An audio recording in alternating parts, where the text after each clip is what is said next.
हर हर महादेव, शिव शिव शंभू। जय भोलेनाथ की, जय पार्वती जी की। सोमवार व्रत कथा। एक नगर में बहुत धनवान साहूकार रहता था।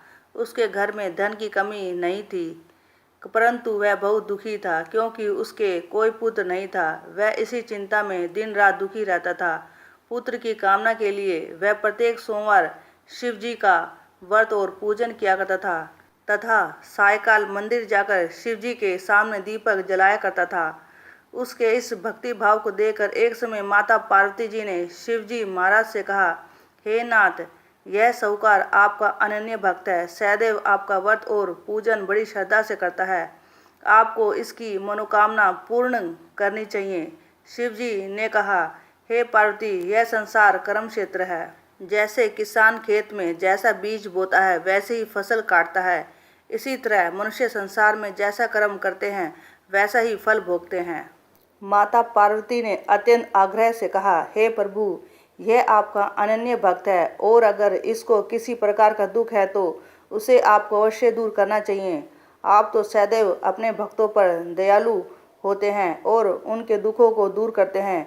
यदि आप ऐसा नहीं करेंगे तो मनुष्य आपका पूजन तथा व्रत क्यों करेंगे।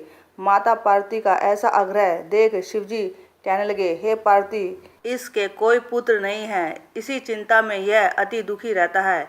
इसके भाग्य में पुत्र न होने पर भी मैं इसको पुत्र की प्राप्ति करा देता हूँ, परंतु वह पुत्र केवल 12 वर्ष तक ही जीवित रहेगा। इसके पश्चात वह मृत्यु को प्राप्त हो जाएगा। इससे अधिक मैं इसके लिए कुछ नहीं कर सकता हूँ। माता पार्वती और भगवान शिव का यह वार्तालाप साहूकार सुन रहा था। इससे साहूकार को ना तो खुशी हुई और ना ही दुख हुआ। वह पूर्व की तरह शिवजी का व्रत और पूजन करता रहा। कुछ समय बाद साहूकार की स्त्री गर्भवती हुई और 10वें महीने में उसके गर्भ से अति सुंदर पुत्र हुआ।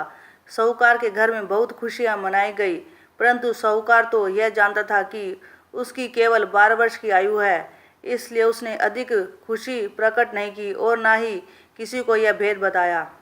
जब वह बालक 11 वर्ष का हो गया तो बालक की माता ने उसके पिता से उसका विवाह करने के लिए कहा। साहूकार ने कहा, अभी मैं इसका विवाह नहीं करूंगा, मैं अपने पुत्र को काशी पढ़ने के लिए भेजूंगा।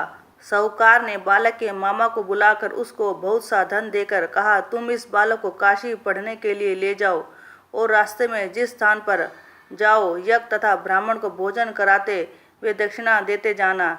दोनों मामा भांजे यज्ञ करते और ब्राह्मणों को भोजन कराते तथा दक्षिणा देते काशी की ओर चल पड़े। रास्ते में उनको एक राज्य पड़ा। उस राज्य के राजा की कन्या का विवाह था, परंतु जो राजकुमार विवाह करने के लिए आया था वह एक आंख से अंधा था। उसके पिता को इस बात की बड़ी चिंता थी कि कहीं राजकुमार को देखकर राजकुमारी तथा उसके माता पिता विवाह में किसी प्रकार की अड़चन पैदा ना कर दे। जब उसने अति सुंदर सेठ के लड़के को देखा तो मन में विचार किया कि क्यों ना द्वाराचार के समय इस लड़के से वर का काम चलाया जाए। ऐसा मन में विचार कर राजकुमार के पिता ने उस लड़के और उसके मामा से बात की। वे राजी हो गए। फिर उस साहूकार के लड़के को वर के कपड़े पहनाकर तथा घोड़ी पर बिठाकर कन्या के द्वार पर ले गए। सभी कार्य खुशी से पूर्ण हो गए। राजकुमार के पिता ने सोचा कि यदि विवाह का कार्य भी उसी लड़के से करा लिया जाए तो क्या बुराई है। ऐसा विचार कर लड़के और उसके मामा से कहा, यदि आप फेरों और कन्यादान के काम को भी करा दे तो आपकी बड़ी कृपया होगी, मैं इसके बदले आपको बहुत सारा धन दूंगा। दोनों ने इस बात को बड़ी सरलता से स्वीकार कर लिया और विवाह का कार्य भी बहुत अच्छी तरह से संपन्न हो गया। सेठ का पुत्र जिस समय जाने लगा तो उसने राजकुमार की चूंदड़ी के पल्ले पर लिख दिया कि तेरा विवाह मेरे साथ हुआ, परंतु जिस राजकुमार के साथ तुमको भेजेंगे वह एक आंख से अंधा है। मैं काशी पढ़ने जा रहा हूँ। सेठ के लड़के के जाने के पश्चात राजकुमारी ने जब अपनी चूंदड़ी पर ऐसा लिखा हुआ पाया तो उसने अंधे राजकुमार के साथ जाने से मना कर दिया। उसने अपने माता पिता को सारी बात बता दी और कहा कि यह मेरा पति नहीं है, मेरा विवाह इसके साथ नहीं हुआ है। जिसके साथ मेरा विवाह हुआ है वह तो काशी पढ़ने गया है। राजकुमारी के माता पिता ने अपनी कन्या को विदा नहीं किया और बारात वापस चली गई। उधर सेठ का लड़का और उसका मामा काशी पहुंच गए। वहां जाकर उन्होंने यज्ञ कराना और लड़के ने पढ़ना शुरू किया। जिस दिन लड़के की आयु 12 वर्ष की हुई उस दिन उन्होंने यज्ञ आरंभ कर रखा था। लड़के ने अपने मामा से कहा, मामा जी आज मेरी तबीयत कुछ ठीक नहीं है। मामा ने कहा, अंदर जाकर सो जाओ। लड़का अंदर जाकर सो गया और थोड़ी देर में उसके प्राण निकल गए। जब उसके मामा ने आकर देखा कि उसका भांजा मृत पड़ा है तो उसको बड़ा दुख हुआ। उसने सोचा कि अगर मैं भी रोना पीटना मचा दूंगा तो यज्ञ का कार्य अधूरा रह जाएगा। अतः उसने जल्दी से यज्ञ का कार्य समाप्त कर ब्राह्मणों के जाने के बाद रोना पीटना शुरू कर दिया।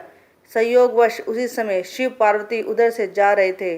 जब उन्होंने जोर जोर से रोने की आवाज़ सुनी तो पार्वती जी ने कहा, हे नाथ, कोई दुखिया रो रहा है, इसके कष्ट को दूर कीजिए। जब शिवजी पार्वती वहां पहुंचे तो उन्होंने पाया कि वहां एक लड़का है जो आपके वरदान से उत्पन्न हुआ था। शिवजी ने कहा, हे पार्वती, इसकी आयु इतनी ही थी, वह यह भोग चुका है। पार्वती जी ने कहा, हे नाथ, इस बालक को और आयु दो, नहीं तो इसके माता पिता तड़प तड़प कर मर जाएंगे। माता पार्वती के बार बार आग्रह करने पर शिवजी ने उसको जीवन का वरदान दिया। शिवजी की कृपा से वह बालक जीवित हो गया। शिवजी और पार्वती कैलाश पर्वत पर चले गए। शिक्षा पूर्ण होने पर वह लड़का और उसके मामा उसी प्रकार यज्ञ करते, ब्राह्मणों को भोजन कराते तथा दक्षिणा देते अपने घर की ओर चल पड़े। रास्ते में उसी राज्य में आए जहाँ उस लड़के का वहाँ की राजकुमारी से विवाह हुआ था। वहाँ जाकर उन्होंने यज्ञ आरंभ कर दिया। उस लड़के के ससुर वहाँ के राजा ने उसको पहचान लिया और महल ले आए और उसकी बहुत आवभगत की। बहुत से दास दासियों सहित आदरपूर्वक अपनी राजकुमारी और जमाई को विदा किया। वहाँ से विदा होकर सेठ का लड़का अपने मामा वे अपनी पत्नी सहित उसी तरह यज्ञ कराते हुए, ब्राह्मणों को भोजन कराते हुए, दक्षिणा देते हुए अपने घर की ओर गए। घर जाकर लड़के ने अपने माता पिता को सारी बात बताई। इससे वे बहुत खुश हुए। हे पार्वती शिव, जैसे आपने सेठ वे उसके परिवार को दिया वैसे सभी को देना। सोमवार व्रत कथा कहने सुनने और ओंकारा देने वाले सबको देना। अगर वीडियो अच्छी लगे तो चैनल को लाइक सब्सक्राइब करके बेल आइकन पर क्लिक करके ऑल पर क्लिक करें। Thanks for watching this video. जय पार्वती शिव की। हर हर महादेव।